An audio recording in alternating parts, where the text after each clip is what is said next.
In this video, we will practice how to interpret circle graphs. Circle graphs are a useful way to display data, since the size of a section of the graph shows the amount of data in a certain category. Let's dive in with some practice problems. Two of the sports teams from Western High School decided to raise funds to buy new sports equipment. Our question is, which team raised less money? This circle graph shows the distribution of funds raised by the two teams. The volleyball team's funds take up 2/5 of the circle, and the basketball team's funds take up 3/5. Look at the graph.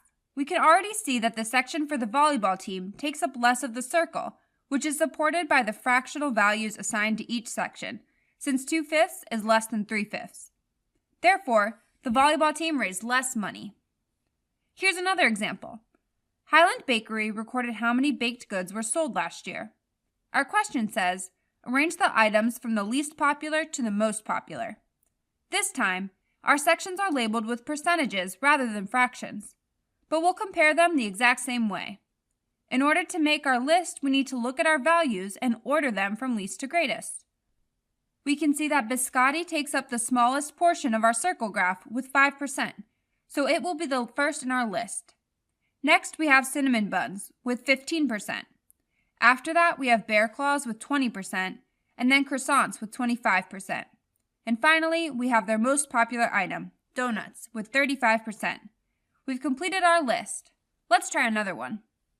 Teachers at Digital High School asked some students to name their favorite snack. Our question says, what is the measure of the central angle in the chips section? To tackle this problem, let's focus on the chips section of our circle graph. This section represents 30% of the data. A full circle has 360 degrees. So to find the measure of this central angle, we need to find 30% of 360 degrees.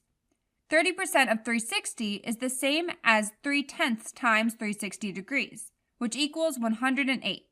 So the measure of the central angle in the chip section is 108 degrees. Great work! We've gotten to our final problem. Kayla kept track of how many vegetables she picked from her garden this year. Our question says Kayla picked a total of 72 vegetables. How many more onions did she pick than peppers? This problem is a little more complicated. We know the fractional amounts that each section represents, but we don't know the actual number of onions and peppers that were picked. We know that 3/8 of the total number of vegetables picked are onions, since the onion section takes up 3/8 of our circle graph. So we need to find 3/8 of 72 to find the number of onions picked. 3/8 of 72 is 27, so Kayla picked 27 onions. Now let's find the number of peppers. Peppers take up 1/4 of our circle. So let's find 1/4 of 72 to find the number of peppers picked. 1/4 of 72 is 18, so Kayla picked 18 peppers. And finally, we'll find the difference by subtracting the number of peppers from the number of onions.